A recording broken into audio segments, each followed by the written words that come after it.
Welcome to the first of a series of videos about William Shakespeare's The Taming of the Shrew. In this series of 6 videos, I explore the play's social and historical context, including key interpretations of the title, characters, significant and recurring imagery and symbolism, key themes, dramatic methods and the logistics of stagecraft, and critical perspectives. For the purposes of these tutorials, I will analyse the play through the lens of the comedy genre. These videos may be most useful for students studying the play as part of their A-levels, but it might also be of merit to students studying the play for a variety of different levels and courses. The links to the videos are all in the description box below. In this video, I'll be looking at the title and why that is significant to what we see on stage, as well as looking at key social and historical context, which again helps us interpret the events of the approximately 2-hour play. So the aims of this video is to look at the title, look at social and historical context, and also to think about towards the end of the video why we bother studying this play in modern times.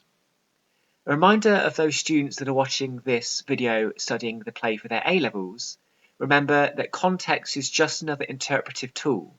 This is not a history essay, and therefore any context that you mention has to be significant to what you're saying in relation to the question or the extract you get. Don't just throw in the context because you think it's right. The examiner does not want bolted on context, but rather you to use context as a way to interpret the events of the play. So I want to first look at the verb taming. And around the outside of this brainstorm, we can see the key definitions of this word. And in bold, I've put in some of the key points, really, that help us understand what is going to unfold on stage in the couple of hours that you watch this performance.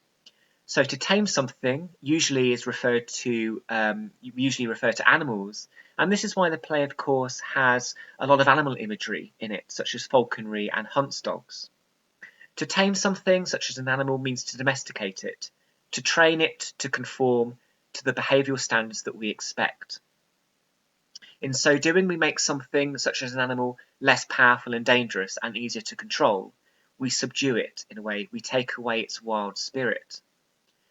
We spend a great deal of time and sometimes great effort and also money and perseverance in making our pets tamed in the way that we want to.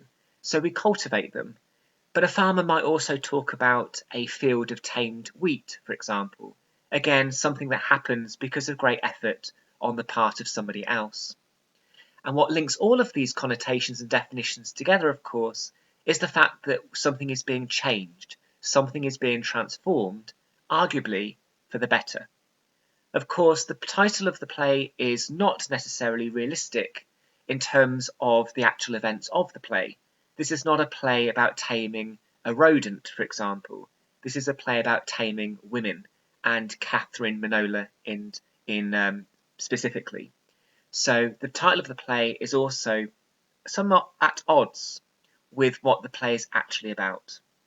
So when we put the definitions and connotations of the verb taming in a machine, these are the key things that we get. And of course, these are all significant when we interpret the events of the play, particularly the main taming plot between Petruchio and Kate.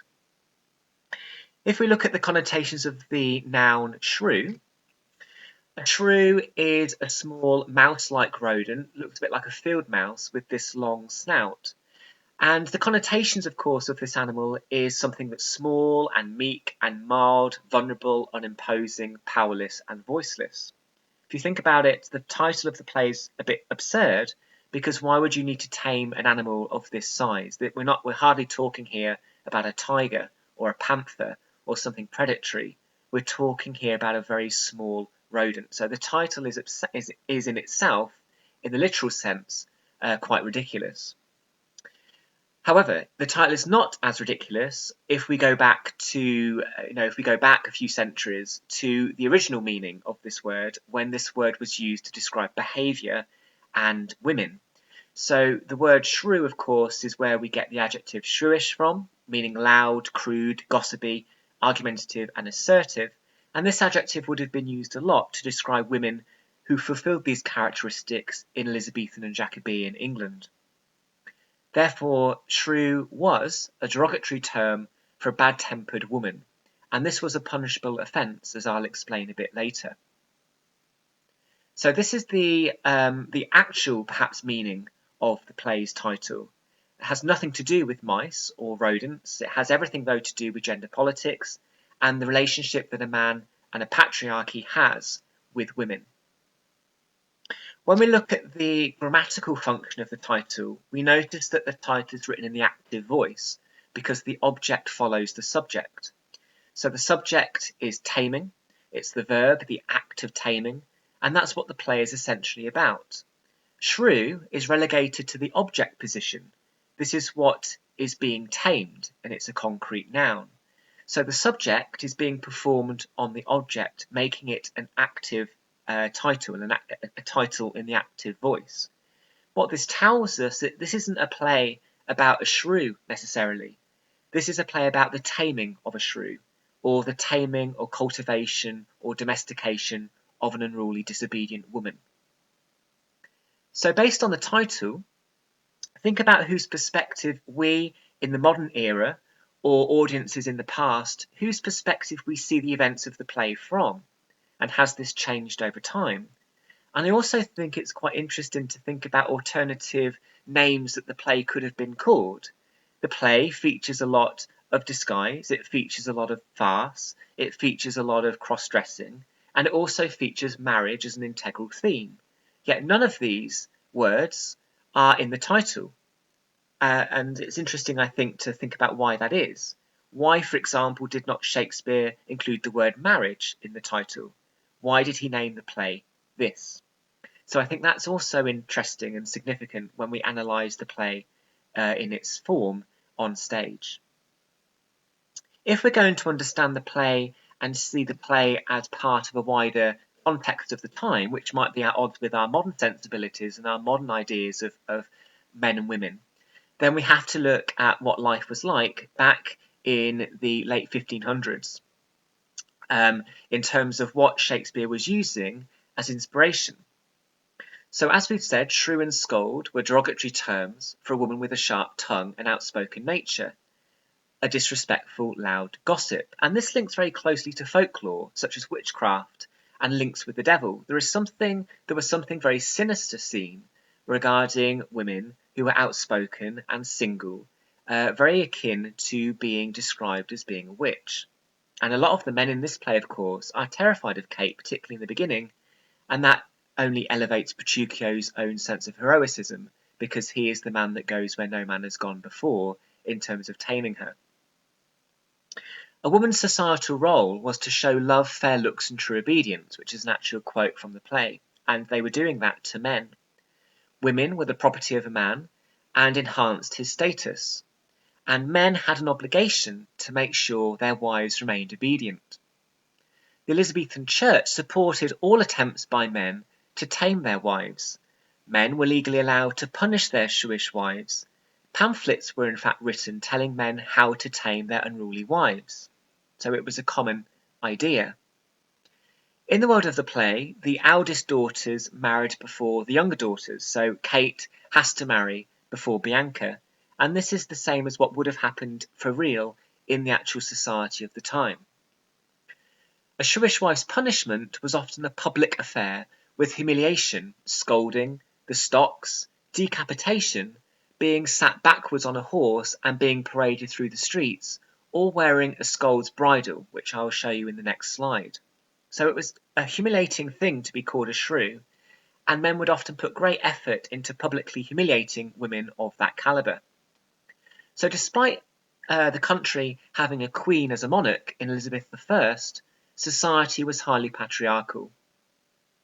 At the time, women had to be educated at home by tutors, and these were often arranged and employed by parents, because only boys stayed in education for the longest. Again, we see tutors as a central device for disguise in shrew. Fathers chose who daughters married and paid a dowry to the chosen suitor. This is, of course, what happens to Petruchio. Once married, guardianship immediately transferred straight from the father to the husband, and girls would have grown up knowing that this is what would be the case.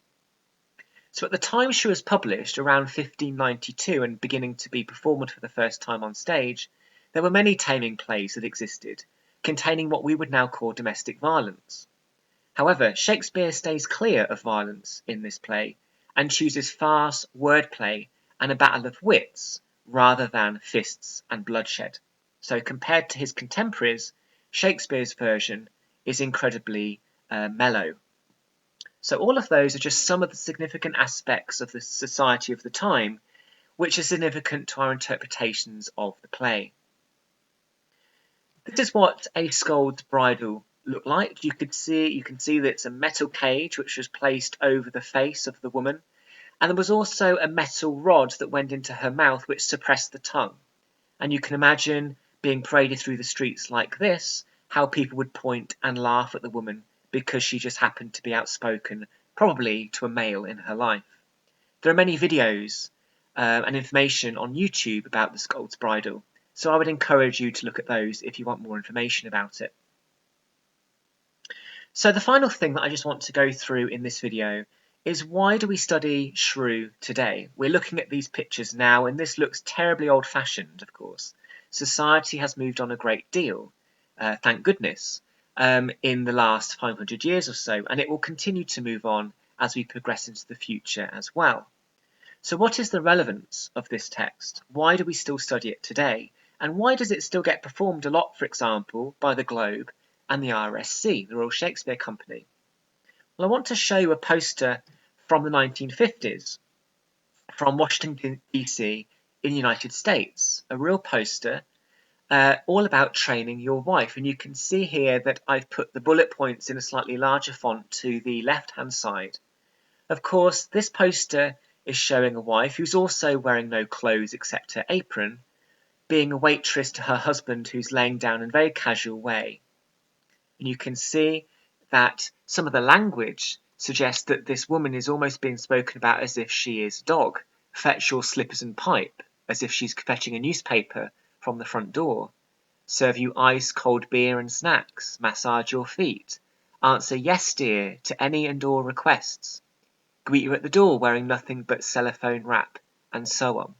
So this is what would now be called incredibly sexist advertising that would not now, I wouldn't think, be allowed to be in the mainstream society. So this isn't that long ago. And I want you just to think about the significance of the verbs train and teach in terms of what we were talking about in terms of the title of Shakespeare's play, which would have been approximately 400 years before this poster was made.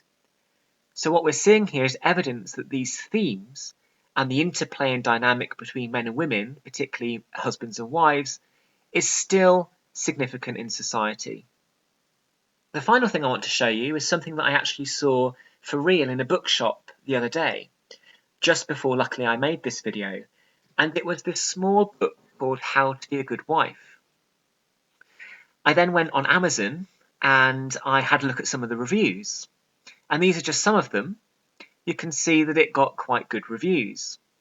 We might be encouraged to see this little book as a joke now, something that was written in the 1930s, something that's out of date, and perhaps a little joke to give somebody as a wedding present or even for an anniversary gift. And some of the comments indeed do suggest that men have given this book to their wives as a bit of a joke.